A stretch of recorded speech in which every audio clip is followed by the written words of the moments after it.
Uh. Yeah. Uh.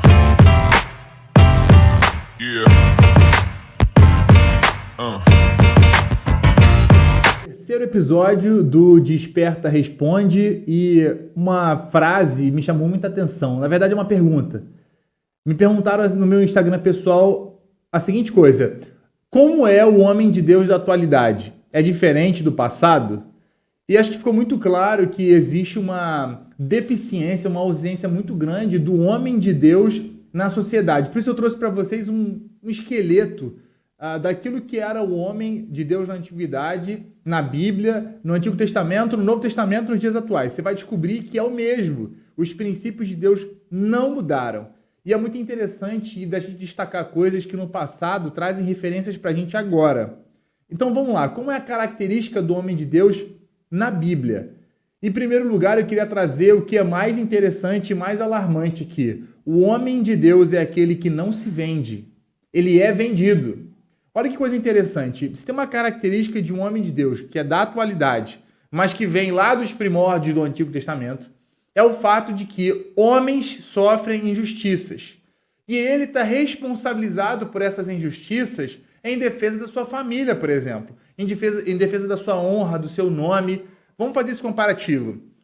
No Antigo Testamento e no Novo Testamento, a Bíblia aponta quem se vendeu e quem foi vendido. E quem se vendeu nesse cenário era um homem não segundo o coração de Deus. E quem foi vendido foi um homem, digamos assim, exaltado por Deus lá na frente. Então, por exemplo, deixa eu pegar o exemplo de Jesus aqui na Terra. Quem se vendeu ao lado de Jesus foi Judas. E o fim dele foi esse, que você já conhece provavelmente. E se você olhar para a antiguidade, um dos exemplos de um homem que foi vendido, ou seja, injustiçado, foi José. E olha como é que José terminou. Se você ainda não sabe da história de José, eu vou deixar um link aqui para uma pregação que é simplesmente incrível sobre a história desse homem. Um homem que foi injustiçado, mas manteve sua palavra e lá na frente não só recebeu a sua família que o injustiçou e cometeu crimes contra ele, como também guardou essa família e protegeu. Mas olha uma relação do homem de Deus, por exemplo. Ele é a razão que domina a emoção. Isso não significa que aquela frase horrorosa do passado que diz que o homem não chora seja efetiva nesse caso. Não, não é. O homem chora, sim, sofre e tem toda a liberdade bíblica, digamos assim, para o fazer. Mas o homem de Deus é aquele cuja razão controla, domina a emoção. E não é uma relação de supressão, uma relação harmônica, de entendimento. Mas a sua razão sempre deve estar à frente da sua emoção. É um homem que não deixa de ser levado pelos sentimentos, como a Bíblia bem aconselha, mas tem a sua razão, ou seja, os seus olhos fixos nos princípios de Deus. Princípio de governo, princípio de cuidado, de zelo, de guarda. E é muito interessante olhar por esse ponto de vista, porque hoje a gente fala sobre a questão do vitimismo, né? Se tem uma característica do homem de Deus, é uma característica inversa ao vitimismo, né? Eu costumo dizer que ele assume os boletos das pessoas ao seu redor. Uma outra característica legal do homem de Deus é que ele é uma pessoa de palavra. Um homem de Deus é aquele que tem estabelecido uma ideia e ele promove aquela ideia estabelecida. Então, um sim é um sim e um não é um não. Não significa que ele não possa corrigir no caso de ter tomado uma decisão errada, mas aquilo que ele contribui, aquilo que ele se candidata a fazer, que ele siga com aquilo até o fim. Uma outra coisa que é interessante da gente destacar dentro desse ensino ou não é a questão do compromisso. Por mais que você tenha uma palavra que possa ser advertida, você possa mudar de ideia, mas o seu compromisso para com sua palavra, tanto na ética, né, quanto na moral, ela deve ser muito respeitada.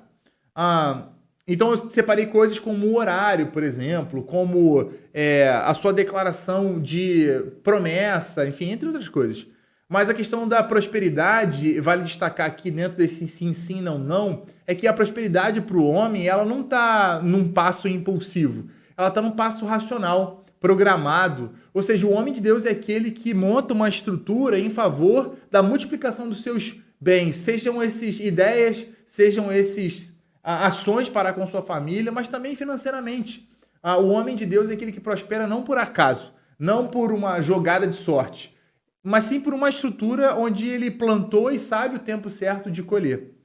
Então, a questão da prosperidade para um homem de Deus, para essa característica, ela significa que próspero é aquele que incide sobre uma circunstância e torna essa circunstância favorável. Então, prosperidade não é uma linha única que liga o dinheiro à sua palavra pronta de prosperidade. A prosperidade, ela, na verdade, é essa capacidade que o homem tem de incidir sobre um problema, sobre uma causa e transformar aquilo para uma direção que vai ser resolvida, né? Então, incidir sobre a circunstância e tornar essa circunstância favorável. Então, por exemplo, o papel de uma família, onde o homem vai, incide e transforma aquilo numa posição favorável. Num homem de Deus já não existe mais adolescência ou infantilidade. Na verdade, esse termo adolescente é um termo novo. Não existe na Bíblia o termo adolescente. Da criança vira homem, né? Então, assim, aquele momento que migra dos 12, ali, entre 12 e 14, você sai de ser uma criança e se torna um homem. Então, o termo, por exemplo, infantil ou o termo adolescência não é usado na Bíblia. Então, uma postura de um homem de Deus na atualidade ou no tempo antigo, bíblico, é quando essa divisão, né, onde o homem se torna já maduro para assumir, né, as consequências e as tarefas de um homem, mas ele quer se comportar como adolescente ali. Ele quer se comportar como criança, na verdade, num tempo de homem. Então não existe adolescência ou infantilidade no termo homem na Bíblia. O resultado é um cristão de reputação no lugar de um cristão nominal. Isso é a maior realidade da igreja hoje. Você tem muitos homens que deixaram de cumprir os seus papéis e deram espaço a um vácuo, a um vazio, onde crianças, mulheres que viram esse espaço vazio, foram obrigadas, por assim dizer, a ocupar esse espaço. Então, um cristão de reputação do sexo masculino deve responder essa questão, assumir a lacuna que, de repente, um irmão deixou, ao invés de ser preenchida por uma criança, por exemplo. Existe uma diferença muito grande entre o homem e digamos assim, o menino. E uma dessas grandes diferenças é o paralelo que eu faço entre o seguidor e o discípulo. Nem todo seguidor é discípulo e nem todo discípulo é seguidor. Existe uma ponte enorme aí. Porque muita gente seguiu a Jesus, mas na hora que maturou essa caminhada, poucos ficaram. E esse é o discípulo de fato. Esse é aquele que foi discipulado, que aceitou da parte de Deus a correção. E não os que acompanharam o milagre. Esse é um mero seguidor. E hoje a gente vê no cenário masculino muitas pessoas do sexo masculino simplesmente como seguidor, espectador de longe das suas tarefas, das obrigações, dos princípios que Deus estabeleceu para o homem. E seguidores, ou seja, homens de verdade, são poucos. E o reflexo da sociedade prova isso, né? A abstenção do homem, a abstenção daquele sujeito do sexo masculino, cujos princípios não são administrados por ele. Deus estabeleceu princípios para que você se tornasse homem. E quando isso não acontece, você tem uma abstenção enorme dos homens, né, na sociedade, e o caos está instaurado. Então, se você perguntar para mim qual é o problema da sociedade hoje, eu afirmo que é falta de homem. Ou seja, pessoas com postura de princípios, né? Pessoas do sexo masculino.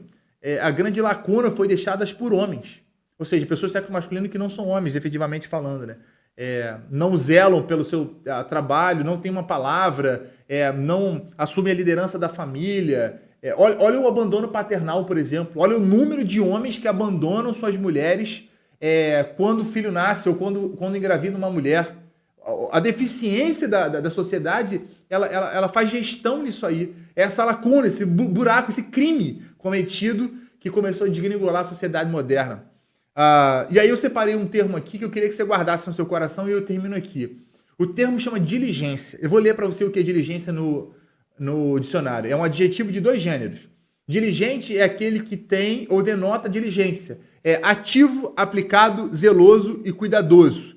Numa segunda opção que tem prontidão, rápido, ligeiro. Isso é muito interessante porque uma característica do homem, seja ele moderno ou do passado, que é a mesma, é essa questão da diligência. Ou seja, um homem no seu ofício, um homem de Deus, ele é diligente naquilo que se propõe ou naquilo que é proposto. Então, quando Deus pede algo para os homens de Deus da Bíblia, eles podem até não ter entendido, mas eles respondem a Deus à sua maneira, de maneira rápida e prática. Então, por exemplo, você tem um cenário, por exemplo, de Davi consultando a Deus se ele deveria ir à guerra daquela maneira ou de uma outra maneira, que Deus responde e ele obedece imediatamente. Olha, ele vai por trás, e quando você escutar o barulho das amoreiras, você vai e se mexe. Então, um termo para você levar para casa, para o seu coração, se você é homem, seja diligente. Seja diligente na sua família, naquilo que você entende que você vai fazer para o benefício da sua família, no seu trabalho, na sua comunhão com Deus. Seja diligente. Responda aquilo que você sabe que é princípio de Deus de maneira rápida. Domine as suas emoções e haja com a razão. Ativo e não passivo é a característica do diligente. Ou seja, é a característica do homem de Deus. Ativo é aquele que toma para si, assume para si as suas obrigações. O que mais tem é pessoas do sexo masculino que não assumem a sua identidade divina, a sua identidade original. Vive como moleques, adolescentes, cujo termo bíblico, que não tem isso, né? Não tem esse termo bíblico, e vive de maneira passiva. Se acontecer, aconteceu. Se não acontecer, não aconteceu. Ou deixa a vida me levar. Ou seja, a Bíblia estabelece princípios para que a criança deixe de ser criança e avance como homem. E simplesmente você abre mão dos princípios e ainda acha que é um sujeito. Eu queria sugerir para você, terminando, 3 homens de Deus que vão te ajudar nessa tua caminhada, digamos, de masculinidade aí. Paul Washer, pastor Anderson Silva e pastor Paulo Júnior. Eles vão te ajudar daqui para frente numa caminhada de transformação. E eu queria terminar lendo a seguinte passagem bíblica. Está em 2 Samuel 10, versículo 12. É um homem que estava no fronte de batalha e atendeu prontamente ao chamado do seu rei. Olha a reflexão que ele faz e vê se isso não é uma característica que você deveria ter. Ele faz a seguinte declaração: tenham bom ânimo e sejamos todos corajosos pelo nosso povo e pelas nossas cidades, as cidades do nosso Deus. E faça ao Senhor o que bem lhe parecer. Deus abençoe, espero ter despertado você para esse assunto. Yeah. Yeah.